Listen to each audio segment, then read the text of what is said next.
रांची राजधानी में खनन मामले को लेकर ईडी की दबिश बढ़ चुकी है। ईडी ने एक साथ झारखंड में करीब दर्जनों से अधिक ठिकानों पर छापेमारी शुरू की है, जिससे सत्ता के गलियारों में भी चर्चा आम हो गई है।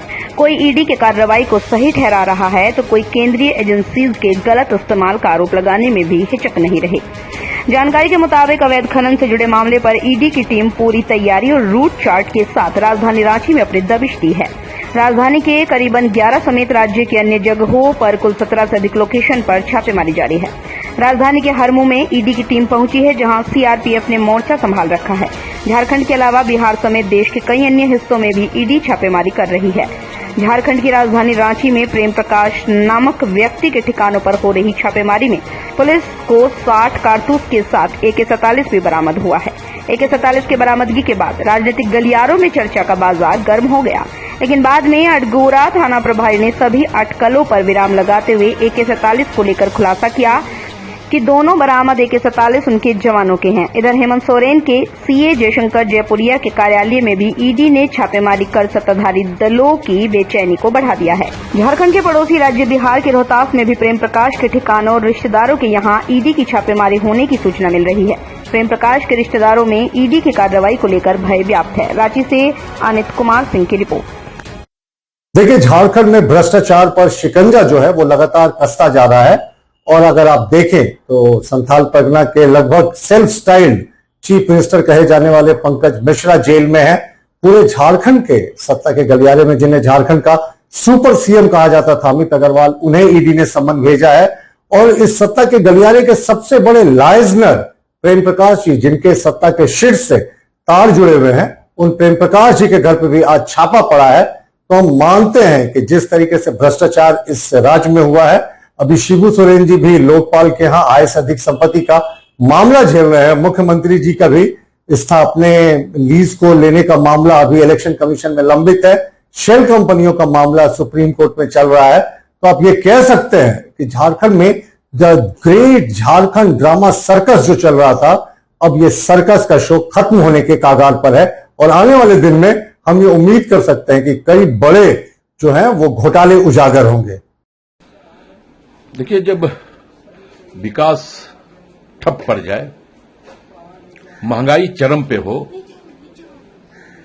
तो ईडी और सीबीआई बीच में आता ही है। क्योंकि महंगाई और विकास को अगर कोई डाइवर्ट कर सकता है इस मुद्दे को, तो वो ईडी और सीबीआई ही है। तो केंद्र सरकार ईडी और सीबीआई के माध्यम से विकास और महंगाई जैसे मुद्दे को, बेरोजगारी जैसे मुद्दे को डाइवर्ट करने का सफल प्रयास कर रही है। लेकिन हमें लगता है कि इससे स्वतंत्र और निष्पक्ष जांच एजेंसियां भी कहीं न कहीं कटघरे में खड़ा होती है।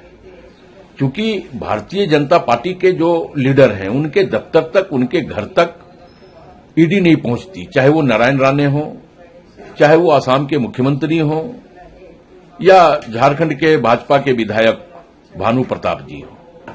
सारे लोग ईडी के रडार पर हैं मनी लॉन्ड्रिंग के केस में, लेकिन ईडी उनके दरवाजे तक नहीं पहुंच पाई है। ईडी पहुंचती किसके दरवाजे तक है? तो जो विपक्ष महंगाई, अग्निवीर, विकास जैसे मुद्दे को लेकर के जनमानस के बीच आंदोलन करने का, प्रखर रूप से बोलने का काम करती है। तो ये लोग करते रहें, जनता सब कुछ देख रही है। 2024 में जनता इसका फैसला कर देगी।